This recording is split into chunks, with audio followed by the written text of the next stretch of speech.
Well, Galaxy Con is here in Des Moines this weekend. It is a time for major fans of comics and iconic movies or shows to geek out. Especially shows. So the one, the only actor, Jerry Trainor, is here. The Lone Five Studios. Because he's one of the stars that people can see this weekend. I am in Des Moines. How does it feel? You're here. I love it. It's very warm. I was hoping you could do something about that forecast. Listen, Winter Machine's a little out of business right now, trying to get that worked on. The Winter Machine? Yes, the Winter Machine, if you didn't know. I didn't know that that's how the weather works. Oh, we just wanted to welcome you with warm arms. Yes. Here you go. Warm, it's very warm. It's very, it's very similar to where I'm from in LA. It's very hot as well. So yeah, I love it. I love it. Well, you're here for Galaxy Con, of course. Tell me about the role you're playing in Galaxy Con this year. Well, I'm playing the incredible role of myself. At Galaxy Con. There you go. There you I go. will be there. What are you doing? Like this, sitting at a table. I do a panel, which is always fun and goes off the rails. But I'll just be at a table and people can come up and say hi and take pictures and do autographs and anything. Yeah. Now, great. For anybody here who doesn't fully know, Jerry Trainor is, at least for my generation, the millennials, Crazy Steve, Spencer Shea. That's right. Most recently, Angry Plowman, which I've gotten my kids into. So you're crossing generations. That's right. With this now, which has to be a surreal moment. It is surreal. It's surreal when like very young people come up to the tables at the conventions and they're like, because they still air these shows like all the time. And they're like, they just got into it and they're like, man, you look so old. I'm like, I look great. I haven't aged a bit. So you raise your kid better. So you probably have a lot of parents like me who have younger kids who, let's be real, it's the parents making the kids watch a show. Like, what's so funny this is you look like a kid to me, dude. You can't have kids, dude. I have a 9-year-old who's coming with me. And she's dressing as? She's going to be her own character, Galaxy Girl. Which I love. I think that's great. She thought of that all on her own. She's a wonderful creative artist type. Yeah. Bet you can't guess what I'm going to dress up as. I did not tell you 20 minutes ago. Is it in the superhero realm? Man, you almost got it with that one. Oh my God! Would you be if you went like this? Would I get it? Go like this. Just do this motion. Yeah, it's Superman. Yeah, there you clearly. Go. Nice. Clark Kent. Good old classic to fall on. The one time a year, I'm completely okay with being called Clark Kent because when I'm walking through the store, and parents like, hey, Clark Kent, and the kids are like, who? And I'm like, this is a whole moment because I'm actually the weatherman on TV. They're making fun of Daddy, son. Yes, and then my son turns and makes fun of me. Daughter laughs. It's great. It's a whole good time.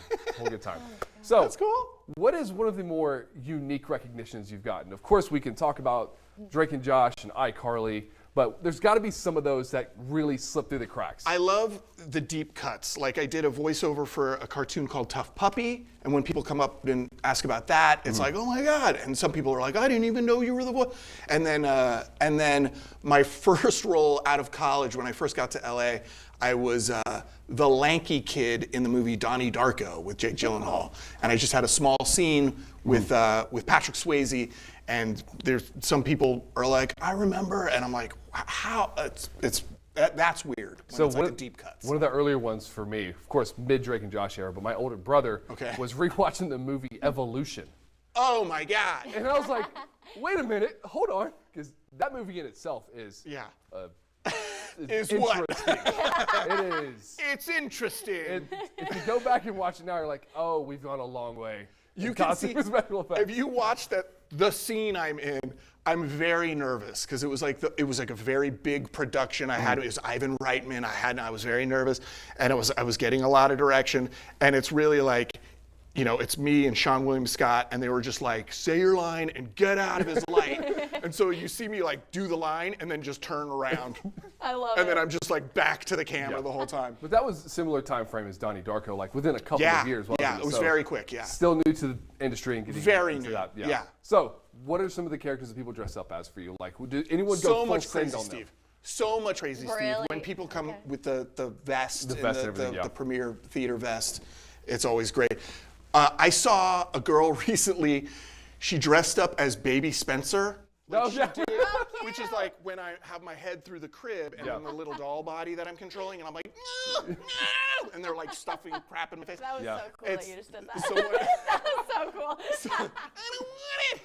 And this girl like made a full like walk around crib and had her head through it. See, that's the other good thing about Galaxy Con is people truly just go all out. Oh, crazy! For any cosplay they have. Yeah, they go nuts. Do you have a favorite role that you've played? Here's what I'll say. I can't believe that I get to do this. Yeah. And like that crazy Steve matters to people. When I was doing it, I was like, this is not, no, you know what I mean? The fact that like, like 3 or 4 years later, you know, people still like love this stuff. Yeah. It just blows my mind. So yeah, I have a fondness. My fondness is mainly for Spencer because I played that character for so long. And for like my group, we can Yeah. all say you played the surrogate big brother that a lot of us Yes. either wanted to have. I mean, A lot of people say that. Yeah, of Always, course. always emotional when they're like, "You're like the big brother I wanted," and yeah. it's like that always feels great. So what's up next? Are you just on this Galaxy Con train for a Yeah, while? I'm just doing this. I'm doing St. Louis next month, and then I think Columbus in December, and yeah, and there's, you know, there's things in the iCarly space that are being talked about. Okay. Because teaser there. we Okay. left the reboot on a cliffhanger. Okay. So, and a lot of people want to know how that wraps up. Yeah. And Miranda and I, Nathan, we all want to wrap that up too. So There's got to be we'll something see. nostalgic and settling about just like All right. finishing it off, sending Yes. it off. Yes, absolutely. It would be great to see if Carly and Freddie get married. Maybe. We'll see. We'll have to We'll see. see. Yeah. That'll be exciting. All right, really quickly, Yes. when can people see you at Galaxy Con? Today. Today. Starting. There you I think go. the show opens at 2. I'll be there all day tomorrow, all day Sunday. Come say hi. I would love to see you. Yeah. What else Great. else? You yell at Crazy Steve line at him. I'm sure it There gets you it. go. Yeah. I'll have my voice shot by Sunday, so you just scream it at me. That's how it works. All right. Yeah. Well, Jerry Trainor, thank you so much for being Thank here you for today. It was having a me. pleasure. What a pleasure. You're awesome. So nice You're to meet you. awesome. You're awesome. All right.